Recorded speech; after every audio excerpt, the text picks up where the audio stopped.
Right then, lads, we're going to look at Mikel Arteta's press conference after that 3-1 victory against Spurs. Of course, he had to talk a lot. He had so many things to speak about.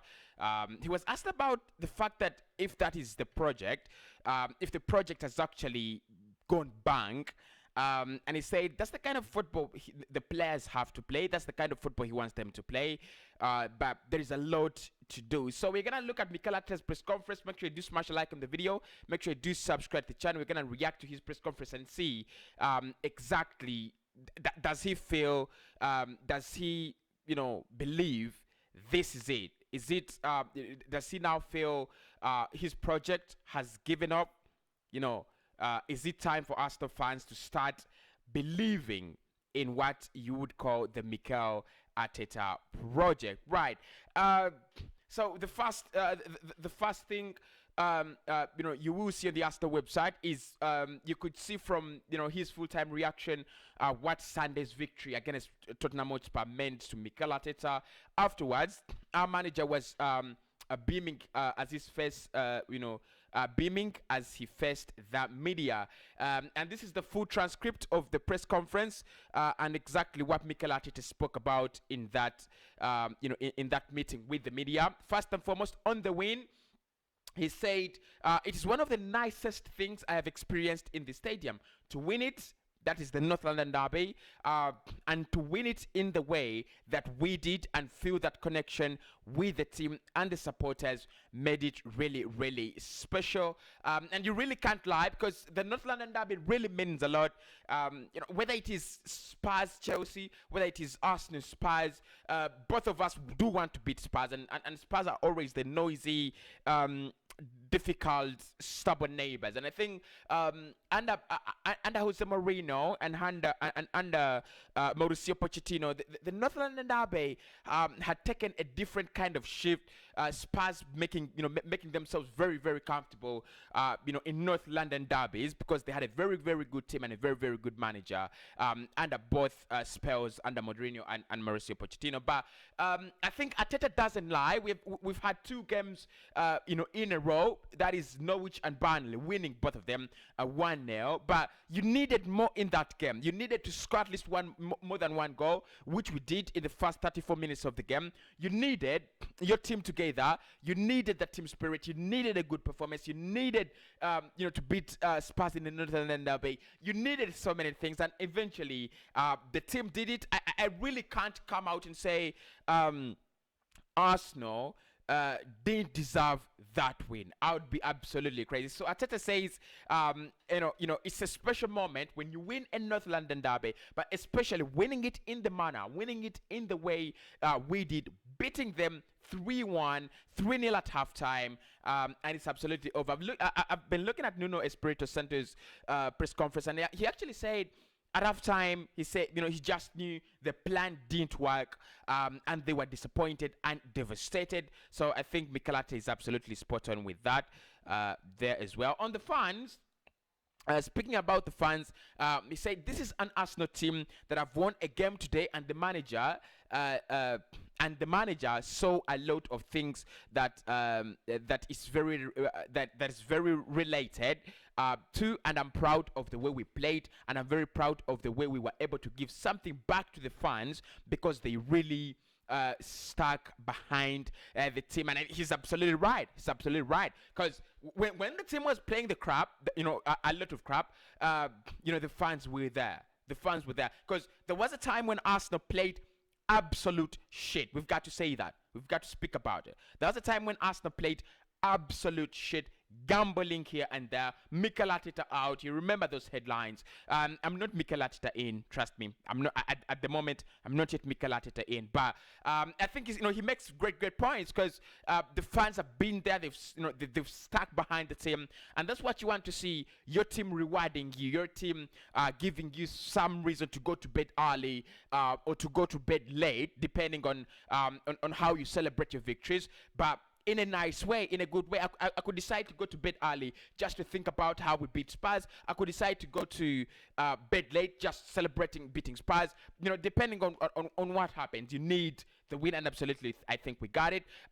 on the players, he said it's a good example of the senior players showing big leadership and standing up for the team, and the likes of Alba scoring the goal, and then the academy players, they've been raised and developed within our system. They came in here, for a big derby and worked hard for the game and the team and scored 2 goals. Yeah, I think Arsenal has become a team that now relies on 2 sections. We rely heavily on our young section, but there should be that connection. The likes of Partey, brilliant, absolutely brilliant. The likes of Xhaka, absolutely brilliant in that game. Pierre-Emerick Aubameyang, brilliant as well in the game as well. So if we can get some sort of support, if we can rely on the big players, the leadership, to give us the other dimension that we do not have in the team, then it's going to be absolutely beautiful there. On our young players, Arteta did say that they are able to trust me to get that feeling because they've been raised and educated, really experiencing those feelings and being in the stadium.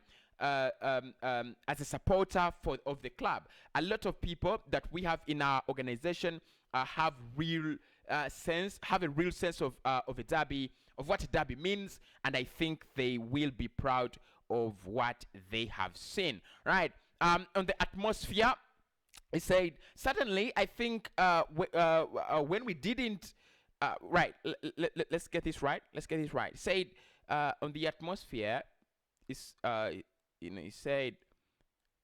said, certainly, I think when we didn't have, we missed it, the atmosphere, the fans.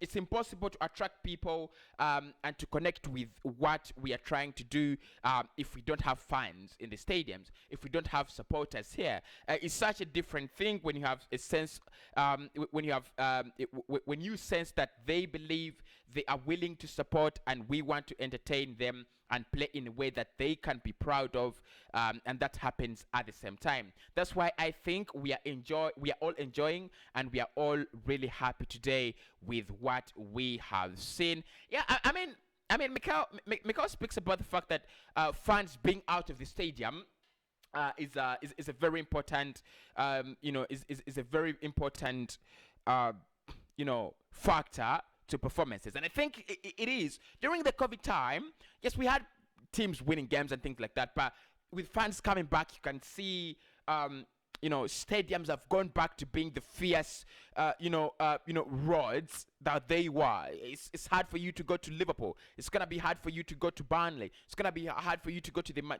Old Trafford, if you're not Aston Villa anyway. But just kidding. I think he's right. You need the fans. You need the fans in the stands, and I think with that we are safe, aren't we? Right. So on not giving Tottenham many chances, this is what he said. He said, well, I think we did well, but there are still aspects that we have to do better in the second half. The way we gave the ball in certain areas, the way we defended some of the runs in behind, we could have done better. But it is understandable the way we were chasing the game. They were throwing everything and putting 6 or 7 players in our last line, attacking with a lot of width with players inside, and they were really difficult to control. But overall, I am really happy with the performance, right? And he said on how fickle football can be. He said that's the beauty of this game and the danger of this game as well, that things can change so quickly at both ends. You always have to be alert and try to seek improvement and do better, which I believe we still can do, right? I think he must be amazed as well. He must be as well, because 3 weeks ago, Mikel was 9 points off the table, and he was at the bottom of the table. 3 weeks later, Mikel is 5 points off the table leaders, 5 damn points of the table leaders, and has already only played 6 games.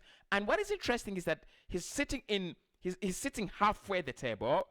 It doesn't matter now because the difference between him and top 4 is 3-4 points, right? 3 4 points. So nobody's gonna blame a manager, for being 4 points off top four, right? Anyone can be there. I mean, anyone can be there, right? 6 games, 4 points off top four. Anyone can be there. So I think he must be gutted. He must be really, really gutted. I said on whether today is the day the project has went bank. He said, well, certainly, I think we all agree that we saw a team that convinced from the beginning, with good energy and high rhythm, with a lot of quality, with great cohesion and understanding of what we wanted to do with and without the ball. Then we were super efficient. That is something that we have been lacking in the final third. The right pass, the shot to hit the target, and more. And I think we did that all really well in the first half. Brilliant. I think he's brilliant. Spot on that. Absolutely spot on that. Don't disagree. On Xhaka's return in the side, said obviously we had to think about it. We had different options to play against them. We believe that the way they set up and what we wanted to do in the game, it was a right call to do that, to call Xhaka. I understand a lot of people will say you won the last 2 games, why change it? But we did it with intention. That it was the right thing to do to start the game and then change it. And unfortunately, he got injured. I'm pretty worried because it doesn't really look very positive at the moment. I'm not worried. I'm not worried. Look, Xhaka had a very good game. I'm not worried about his injury. I'm not worried. I want Partey and Lokonga to find that chemistry. I want them to find that kind of partnership together.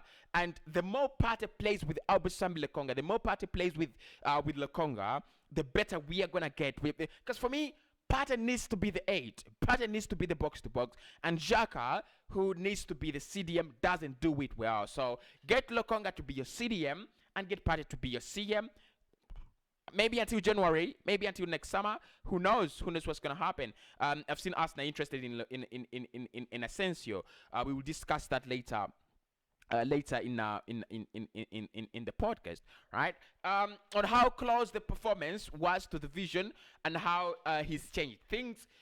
He said what we did is try to explain to them what happened in the first 3 games. We missed 9, 10, 11 players that we could not select. They were out, and the ones that were in bad issues as well because they had COVID. They had injuries, and we played the best 2 teams in the world, which you can see yesterday when they played each other. So we had to accept that we were bottom of the table. That was the best. That was best to accept reality and go back to certain things we have to do better. Believe in what we want to do, stick together, and we were lucky because we had our people with us in a difficult moment, which in football is very rare to find. Then things started to get better, right? He speaks a lot. Look. And I don't blame him for this. He speaks with a lot of confidence. Because when you listen to him, he's speaking with this kind of force, with this kind of rhythm, like that. We have come from far, and we are not stopping. We want to get better, and we will get better. Love you, Mikel.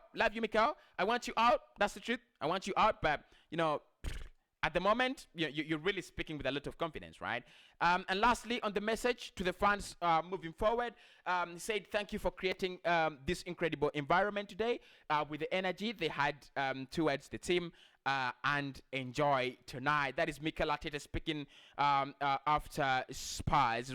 It was a very, very impressive performance from the Gunners, 3-1, and Nuno Espirito Santo should be sacked by the time Arsenal gets another win. My name is Kosi, and I'll speak to you in the player ratings. And of course, Team of the Week is coming up. I think we should have 3 players or 4 players in Team of the Week. We should have around at least 3. See you on the other end.